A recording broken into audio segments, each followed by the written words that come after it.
Chapter 22 novel awkward. तो last chapter में हमने देखा था यीमू और चेंगमो एक दूसरे के साथ मजाक कर रहे होते हैं। तो अपना चैप्टर स्टार्ट करते हैं।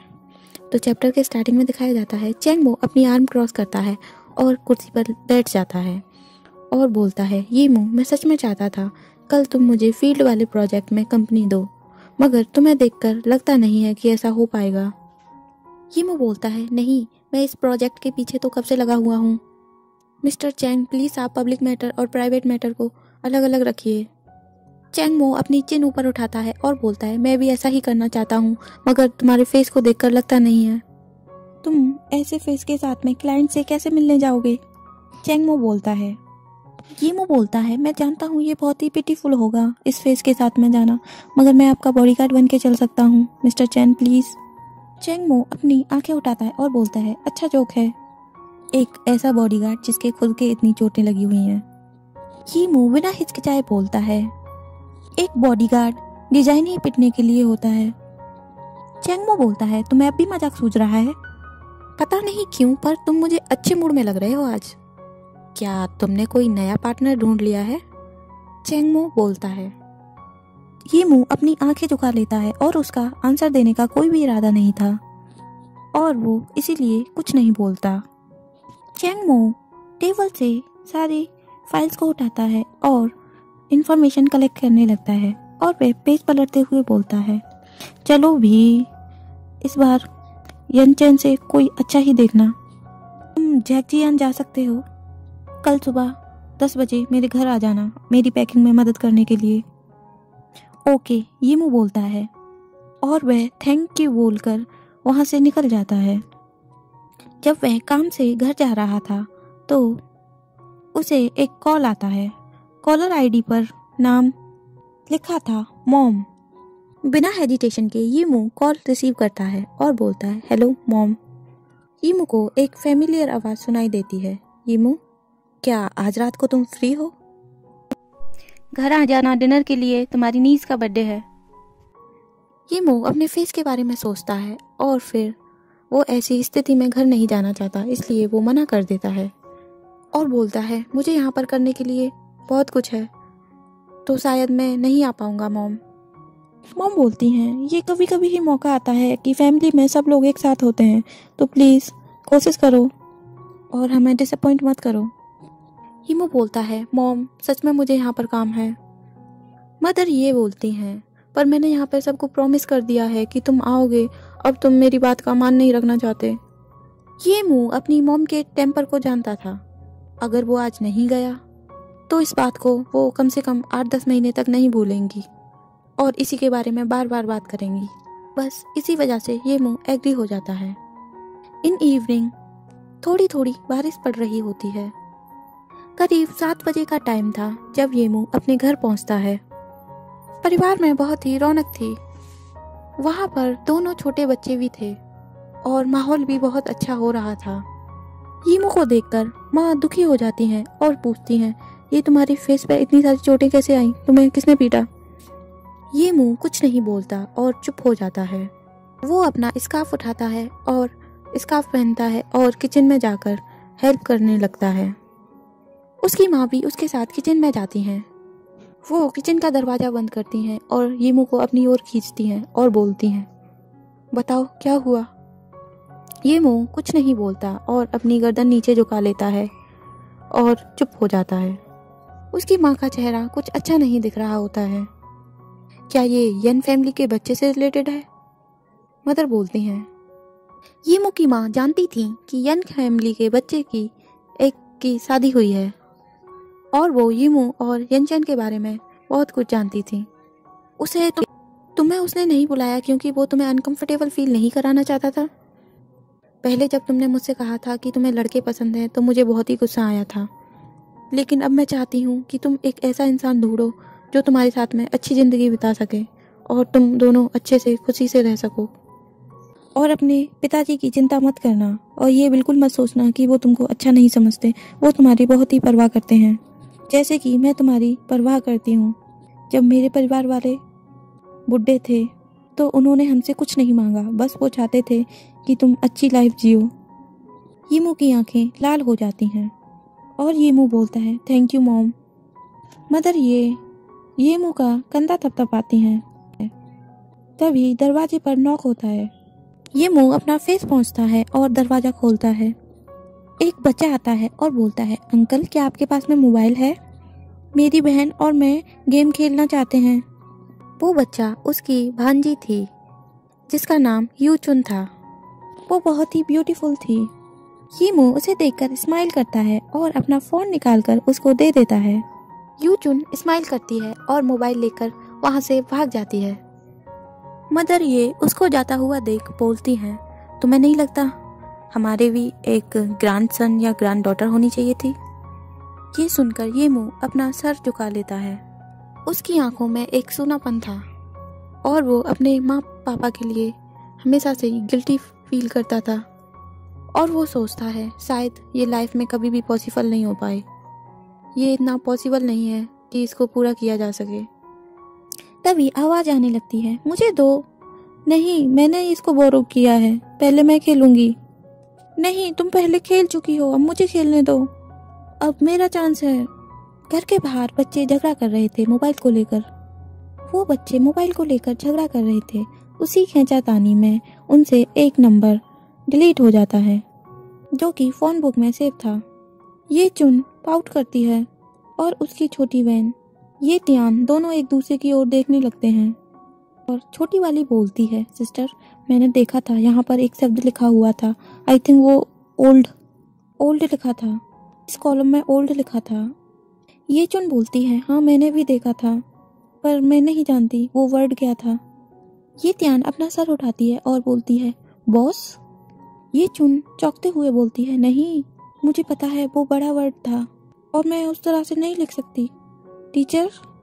ये चुन अपना सर झुकाती है और सोचने लगती है और वो दोनों उस वर्ड के बारे में सोच रहे थे कि क्या लिखा था। ये त्यान बोलती है ओल्ड पाई। ये चुन अपनी गर्दन हिलाती है और गुस्से में देखने लगती है। ऐसा नहीं है कि मैं इस वर्ड को बोलना चाहती थी। जैसे ही वो ऐसा बोलती है वह उस वर्ड की ओर पॉइंट करती है। वो दोनों एक दूसरे की ओर देखते हैं और हंसने लगते हैं और वो फ़ोन में एडिटिंग फिनिश करते हैं और सेव कर देते हैं। अचानक ही किचन का डोर खुलता है। अब उन दोनों बच्चों को खेलने की कोई चिंता नहीं थी। वो मोबाइल को साइड में फेंकते हैं और टेबल पर जाकर बैठ जाते हैं। जैसे ही बर्थडे केक टेबल पर रखा जाता है और कैंडल जलाई जाती हैं, सारा माहौल गर्म हो जाता है और सब लोग एक दूसरे की ओर खुशी से देखने लगते हैं। ये त्यान और ये चुन एक दूसरे के साथ में खेल रहे होते हैं और वो एक दूसरे के फेस पर क्रीम लगा रहे होते हैं। वो केक की क्रीम को इधर उधर फेंक रहे होते हैं। उन्हें ऐसा करते हुए देखकर सभी बड़े लोग हंस रहे होते हैं। ये मूवी काफ़ी तेज हंस रहा होता है। उसे बहुत टाइम बाद फिजिकल और मेंटल रिलैक्स मिला था। इस रात वो अपने अपार्टमेंट में नहीं जाना चाहता था। वो अपने पेरेंट्स के साथ में घर पर ही रुका था। उसकी आंटी नैनी ने हाउस को क्लीन करने में हेल्प की थी और वो क्लीन अप के बाद रूम में चला जाता है। जितना वो अपने पेरेंट्स के बारे में सोचता है उतना ही वो गिल्टी फील करता है।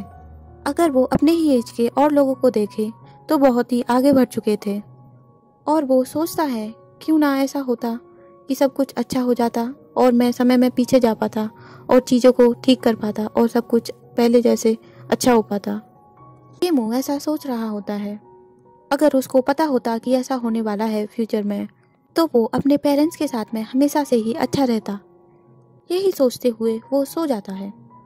अगली सुबह चैंगमो जल्दी उठ जाता है और वो वॉक पर जाने के बाद में देखता है 8 बजने ही वाले थे। थोड़ी ही देर में डोरबेल बजती है और चैंगमो डोर की ओर चल देता है। जैसे ही वो डोर खोलता है वो एक मुरझाया हुआ चेहरा देखता है। यूमो के चेहरे की चोट अब ठीक हो चुकी थी लेकिन वो पूरी तरह से ठीक नहीं हुई थी। वो पूरी रात जागा रहा था, इसकी वजह से उसका फेस कुछ ज़्यादा अच्छा नहीं दिख रहा था। चैंगमो उसको देखता है और उसको कुछ नहीं बोलता। वो अपनी चिन को उठाता है और सोचता है शायद ये पैकअप करने के लिए जा रहा है। ये मुंह अपनी आंखें नीचे झुकाता है और अंदर आता है और पैकिंग करना स्टार्ट कर देता है। वो जल्दी से मूव करता है और चैंगमो के घर से बाहर आता है एक सूटकेस के साथ। यह सूटकेस उसके हाथ में करीब आधा घंटे से था। पूरी तैयारी हो जाने पर दोनों गाड़ी में बैठते हैं। यीमू अपनी कार की सीट बेल्ट पहनता है और नेविगेशन ऑन करता है। 80 हॉर्स पावर के साथ में गाड़ी रास्ते पर दौड़ने लगती है। ये अच्छा होगा कि इसमें पुराने गाने चलाए जाएं, मगर बीच बीच में ट्रैफिक की न्यूज भी आ रही थी, जिसमें बताया जा रहा था कि एक ड्राइवर ने गलती से अपनी लापरवाही की वजह से एक एक्सीडेंट कर दिया, जिसमें कि 23 लोग इंजर्ड हैं और कुछ लोग मारे गए।